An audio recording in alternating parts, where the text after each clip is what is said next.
સૌપ્રથમ ખાલી જગ્યાઓ જોઈએ। પહેલો પ્રશ્ન છે, કવચના ડંખથી ખાલી જગ્યાનો સ્ત્રાવ થવાને કારણે આપણને પીડા થાય છે। તો કવચના ડંખથી કોનો સ્ત્રાવ થાય? તો જવાબ આવે ફોર્મિક એસિડ। શું આવશે જવાબ? ફોર્મિક એસિડ, બરાબર। જો તમે ઈચ્છો ફોર્મિક એસિડ નથી લખવું તો તમે મિથેનોઇક એસિડ, જે ફોર્મિક એસિડનું બીજું નામ છે, એ પણ લખી શકો છો, મિથેનોઇક એસિડ। તમને એમ પણ પ્રશ્ન પૂછી શકે જો પેપર બહુ ભારે નીકળે કે ફોર્મિક એસિડનું સૂત્ર શું, તો તમને એ પણ યાદ હોવું જોઈએ અને એ પણ હું જણાવી દઉં,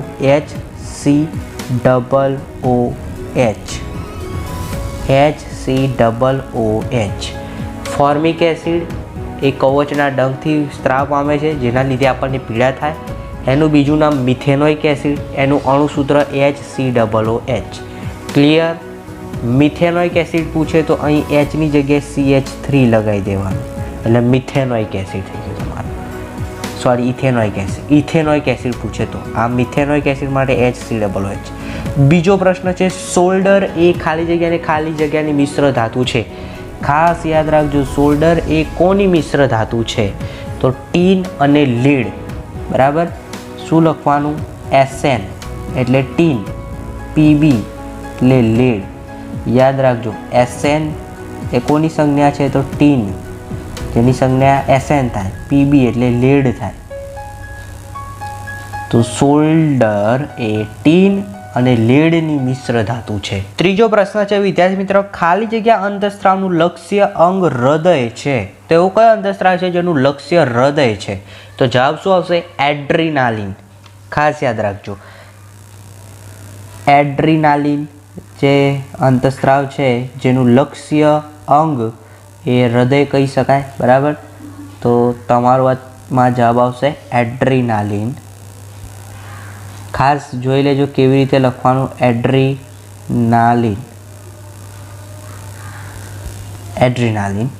ચોથો પ્રશ્ન છે, વિદ્યુત પ્રવાહનો SI એકમ કે તો એમ્પિયર। આ યાદ રાખજો, આ પ્રશ્ન પૂછાશે જ। વિદ્યુત પ્રવાહનો SI એકમ એમ્પિયર, જેની સંજ્ઞા થાય કેપિટલ A। પણ તમને આ પ્રશ્નમાં જુઓ શું લખ્યું છે, પાછળ વાંચો, SI એકમ ખાલી જગ્યા વૈજ્ઞાનિકના માનમાં રાખવામાં આવ્યો છે, એટલે વૈજ્ઞાનિકનું નામ લખવાનું છે તમારે, બરાબર। બહુ જ ઓછા વિદ્યાર્થી મિત્રોને આ પ્રશ્નનો આન્સર આવડશે, તો શું લખવાનું છે તમારે એ પણ જણાવી દઉં। તો અહીંયા જવાબ આવશે એનરુ મેરી એમ્પિયર। એનરુ મેરી, પછી વિદ્યુત પ્રવાહનો જે SI એકમ છે એમ્પિયર, એ એમ્પિયર આખું નામ થયું, એનરુ મેરી એમ્પિયર। વૈજ્ઞાનિક કે તો આ રીતે એનરુ મેરી એમ્પિયર, અને ખાલી SI એકમ કે તો એમ્પિયર। ઓકે, ચાલો પાંચમો પ્રશ્ન, સોલર સેલની બનાવટમાં ઉપયોગી ખાલી જગ્યા તત્વ કુદરતમાં વિપુલ માત્રામાં છે, તો કયું તત્વ? સિલિકોન। જવાબ આવશે સિલિકોન। સોલર સેલની બનાવટમાં ઉપયોગી તત્વ કુદરતમાં વિપુલ માત્રામાં છે, તો આવશે સિલિકોન। ક્લિયર? એકદમ ઇઝી છે આ પ્રશ્ન, યાદ રાખજો, પરીક્ષામાં પૂછાય છે। ક્લોરીફોર્મ જીવાણુનો વર્ગ માનવના ખાલી જગ્યા ભાગમાં મળી આવે છે, તો કયા ભાગમાં મળી આવે? આંતરડા। ક્લિયર? તો આની અંદર આન્સર આવશે આંતરડા। હવે વિદ્યાર્થી મિત્રો આપણે MCQ સોલ્વ કરીશું। ખાસ ધ્યાન રાખજો, વિકલ્પોમાં તમારે શું સમજવાનું છે, અને આ મોસ્ટ MCQ છે, ખાસ તૈયાર કરવાના છે। પહેલો જ પ્રશ્ન છે, એક તત્વ Xને ખુલ્લી ભેજવાળી હવામાં રાખતા તે લાલ કથ્થાઈ રંગનો થાય, તો એવું કઈ તત્વ છે? તો તમને જાણો છો કે લોખંડને કાટ લાગે એટલે લાલ રંગનો થાય, અને લોખંડ માટે સંજ્ઞા આવે Fe। ચલો આના પરથી આપણને ખબર પડી જાય ઓપ્શનમાં Fe ક્યાં છે, તો આવી રહ્યો, બરાબર। પાછળ હજી Y સંયોજન પણ આપણે શોધવાનું છે। નવું Y સંયોજન બને છે એ કયું હશે? X અને Y ને ઓળખો, તો X Fe, તો Y નું શું થાય? ઓક્સિડેશન થાય હવામાં, એટલે શું થશે? Fe2O3। ઓકે, શું થશે? આ Fe યાદ રાખજો, અને ઓક્સિડેશન થાય એટલે Fe2O3 બને। આ લાલ રંગનો કથ્થાઈ રંગ બની જાય એને Fe2O3 કહેવાય। પહેલાં Fe હોય, પછી લાલ કથ્થાઈ રંગમાં બદલે એટલે એનું અણુસૂત્ર Fe2O3 થઈ જાય, એટલે આપણો જવાબ આવશે ઓપ્શન A। ક્લિયર? KNO3 ના જલીય દ્રાવણની pH કેટલી હોય છે? તો KNO3 ના જલીય દ્રાવણની pH કેટલી થશે? તટસ્થ દ્રાવણ છે, પોટેશિયમ નાઇટ્રેટ, pH 7 થશે, એક્ઝેક્ટ pH = 7. બરાબર. આવા પ્રશ્નો આવે એટલે તમારે મોસ્ટ ઓફ pH શું લખવાની? 7. પરંતુ તમને કોઈ એસિડ આપે H2SO4, HCl, તો આવા એસિડ આપે તો pH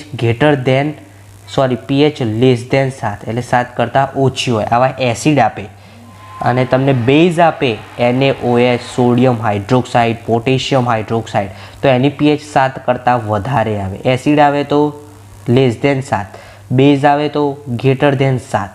ક્લિયર. અને KNO3 આવા કોઈ દ્રાવણ હોય KMnO4 એવા તો pH = 7. 9મો પ્રશ્ન, નીચેના પૈકી કયો સજીવ ખોરાકના ઘટકોનું વિઘટન, પાચન શરીરની બહાર કરે છે? તેવા સજીવનું નામ તમારે યાદ રાખવાનું. બિલાડીનો ટોપ, જેમાં સજીવમાં ખોરાકનું પાચન એ શરીરની બહાર થાય તો કયો આવે? બિલાડીની ટોપ. Option A. ક્લિયર. હવે તમને અહીં ઊંચા છોડ અને નીચા છોડ માટે જે મેન્ડેલનો પ્રયોગ હતો એમાં FT-પેઢીનું પરિણામ શું મળે છે? તો 3:1.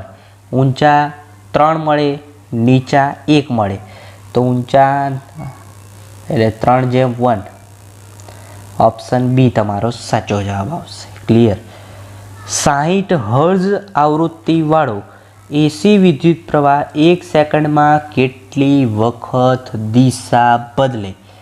બરાબર. તો આવો પ્રશ્ન આવે છે, યાદ રાખજો, જેટલી હર્ટ્ઝ આવૃત્તિ હોય એનાથી ડબલ વખત દિશા બદલે. અહીંયા આવૃત્તિ 60 હોય તો એના ગુણ્યા 2 કરવાના, તો જવાબ શું આવશે? 120. ખબર પડી? જો તમને દિશા લખીને આપે, બરાબર, દિશા 120 હોય અને આવૃત્તિ શોધવાનું કહે તો પછી અડધું કરવાનું. એટલે યાદ રાખવાનું, આવૃત્તિ બરાબર ગુણ્યા 2 સેકન્ડ. એટલે આવૃત્તિ આપેલી હોય તો એને 2 વડે ગુણીએ એટલે આપણને કેટલી વખત દિશા બદલે એ જવાબમાં મળે. પણ આપણને દિશા આપેલી હોય કે આટલા વખત દિશા બદલે છે તો એની આવૃત્તિ કેટલા હર્ટ્ઝ થઈ તો એને ભાગ્યા 2 કરવાનું. ખબર પડી ગઈ?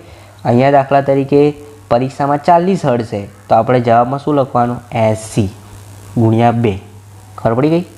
ચલો 12મો પ્રશ્ન, ન્યુટન તંત્ર ઉત્પાદકો તૃણાહારી અને માંસાહારી ધરાવતું હોવા છતાં તેમાં નીચેના પૈકી કોનો સમાવેશ ન હોય તો તે પૂર્ણ ના થાય? શું ન હોય તો એ પૂર્ણ ના થાય? તો દ્વિતીય માંસાહારી ના હોય તો એ પૂર્ણ ન થાય. ઓપ્શન A આવે, દ્વિતીય માંસાહારી. આ ખાસ યાદ રાખજો. હવે આગળ આપણે જોઈએ ખરા ખોટા. બરાબર. માછલીઓમાં એક કર્ણક અને એક શેપકયુક્ત દ્વિખંડી હૃદય હોય છે તો વિધાન કેવું છે? સાચું છે. માછલીમાં દ્વિખંડી હૃદય હોય. વિધાન કેવું છે? સાચું છે. પરાવર્તી ક્રિયામાં મગજ ક્યારેય સંકળાતું નથી. વિધાન સાચું છે. બરાબર. અરીસા માટે M = V/U અને લેન્સ માટે M = V/U હોય? ના, વિધાન ખોટું છે. શું હોય? M = -V/U હોય. બરાબર. એટલે આ વિધાન કેવું થયું? ખોટું થયું. ક્લિયર. ચલો 16મો પ્રશ્ન, ચુંબકીય ક્ષેત્ર રેખાઓ એકબીજાને ક્યારે ન છેદે? વિધાન કેવું છે? સાચું છે. યાદ રાખજો, ચુંબકીય ક્ષેત્ર રેખાઓ એકબીજાને ક્યારેય ન છેદે. વિધાન સાચું છે. ક્લિયર. આ 16મું વિધાન સાચું છે. 15મું વિધાન ખોટું છે. 14મું વિધાન સાચું છે. 13મું સાચું છે. 17મું છે, થર્મલ પાવર પ્લાન્ટમાં વીજ ઉત્પાદન માટે વિપુલ માત્રામાં અશ્મિ બળતણનો ઉપયોગ થાય છે તો વિધાન કેવું છે? સાચું છે. મેં કીધું થર્મલ પાવર પ્લાન્ટમાં શું આવે? અશ્મિ બળતણ. વારંવાર આગળના પેપરમાં આપણે તમને ચર્ચા કરી, આગળના જે પેપર સોલ્યુશનમાં કરી ગયા છીએ આપણે, કીધું છે આ પ્રશ્ન પૂછાય જ છે. ઓક્સિજન પ્રથમ આવર્ત અને 16મા સમૂહમાં આવેલું છે તો વિધાન કેવું છે? ખોટું છે. ઓક્સિજન પ્રથમ આવર્ત અને 16મા સમૂહમાં નથી. 18મા સમૂહમાં આવે કે 17મામાં આવે એ તમારે કમેન્ટ કરવાનું છે. એ તમને ખબર હોવી જોઈએ. વિધાન ખોટું છે. 16માં તો ના જ આવે. હવે 1-2 વાક્યમાં પ્રશ્નોના જવાબ આપવાના છે. આવા પ્રશ્નો તમારી બોર્ડની પરીક્ષામાં પૂછાશે. ખાસ ધ્યાન રાખજો, સમીકરણને સમતોલિત કરવાના પ્રશ્નો પૂછાય છે. કેવી રીતે કરવાના હું તમને શીખવાડી દઉં છું. પહેલું જ જુઓ, અહીંયા સોડિયમ કેટલા છે? 2 છે. તો આપણે કંઈ જ કરવા નથી. એ સોડિયમના આગળ 2 લખી દેવાના. 2NaOH એટલે આપણું નવું સમીકરણ કેવું થયું? 2NaOH વત્તા H2SO4 તો એમના એમ પછી આ જે તીરની નિશાની છે ને, આ સાઈડનો ભાગ પ્રક્રિયક કહેવાય અને તીરની નિશાનીનો આ સાઈડનો ભાગ નિપજ કહેવાય. ક્લિયર? તમને ક્લિયર થતું હશે. તો એ આપણે બંને ભાગ સરખાવાના છે. નિપજનો ભાગ હું અહીંયા લખું છું Na2SO4 પ્લસ. હવે H2Oમાં તમે જુઓ, ઓક્સિજન ગણો, તમને આઈડિયા આવી જશે. તો અહીંયા 4 ઓક્સિજન છે, જ્યારે અહીંયા આગળ 2 છે એટલે 6 ઓક્સિજન થયા. એટલે હજી બીજા 2 ઓક્સિજન જોઈએ. એટલે અહીંયા ઓક્સિજન એક જ છે એટલે અહીંયા 2 વડે ગુણવું પડે આપણે. તો અહીંયા 2H2O આપણો આન્સર આવશે. હવે સમીકરણ આપણું સંતુલિત થઈ ગયું. ક્લિયર? તો તમે જોઈ શકો છો સમીકરણ સંતુલિત થઈ ગયું એટલે આપણે શું કર્યું? તો NaOH આગળ 2 લગાવ્યું, H2O આગળ 2 લગાવ્યું. બરાબર? એટલે અહીંયા NaOH આગળ 2 આવશે અને H2O આગળ 2 આવશે. બસ, હવે આપણું સમીકરણ સમતુલિત. એકદમ ઇઝી છે. સમીકરણમાં શું યાદ રાખવાનું? તો આ સાઈડનો ભાગ સરખો હોવો જોઈએ. બરાબર? બધા તત્વ છે એ સરખા હોવા જોઈએ. આ સાઈડના તત્વો સરખા હોય એટલે તમારું સમીકરણ સંતુલિત થઈ ગયું. એસ્ટરીકરણની પ્રક્રિયા એટલે શું? તો યાદ રાખજો, carboxylic acid COOH, carboxylic acid અને OH એટલે કે આલ્કોહોલ વચ્ચેની પ્રક્રિયાને એસ્ટરીકરણની પ્રક્રિયા કહેવાય છે.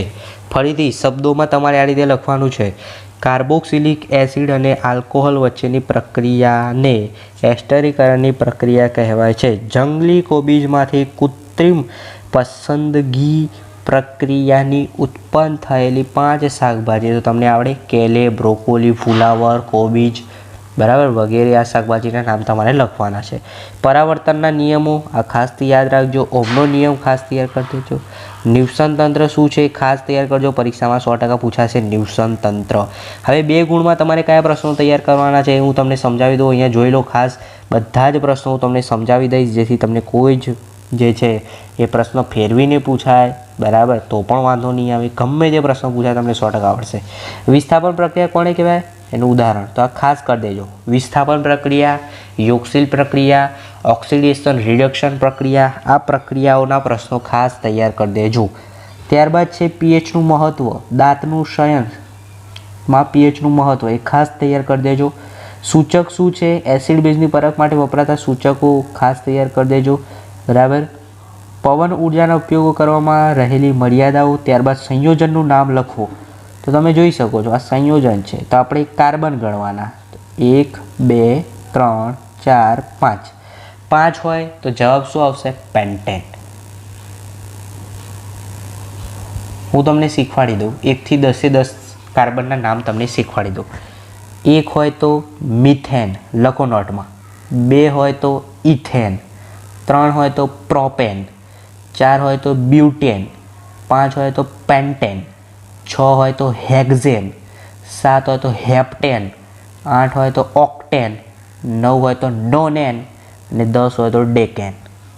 આ રીતે કાર્બન ગણવાના, જે હોય તમારે નામ લખી દેવાનું. 5 છે એટલે આમાં જવાબ આવશે પેન્ટેન. ચલો હવે આનું નામ કરવાનું છે આપણે. તો 1 2 3 4 આ COOH ગ્રુપ છે, બરાબર, એટલે 4 કાર્બન અને OH એટલે બ્યુટેનોઇક એસિડ. બરાબર? અમુક શું કે બ્યુટેનોલ, પણ બ્યુટેનોલ ના આવે કારણ કે COOH આ એસિડિક ગ્રુપ છે, કાર્બોક્સિલિક એસિડ ગ્રુપ છે એટલે આનું નામ થશે બ્યુટેનોઇક એસિડ. ચલો હવે આગળ તમને કીધું છે બંધારણ દોરો. આવા પ્રશ્નો પૂછાશે. નામ અને બંધારણ આ 2 પ્રશ્નો પૂછાય છે, યાદ રાખજો. મોસ્ટ આઈએમપી પ્રશ્ન છે 29મા નંબરનો. બ્યુટેનોલનું બંધારણ કેવી રીતે દોરવાનું? તો 4 કાર્બન દોરી દેવાના. પહેલાં તો CH3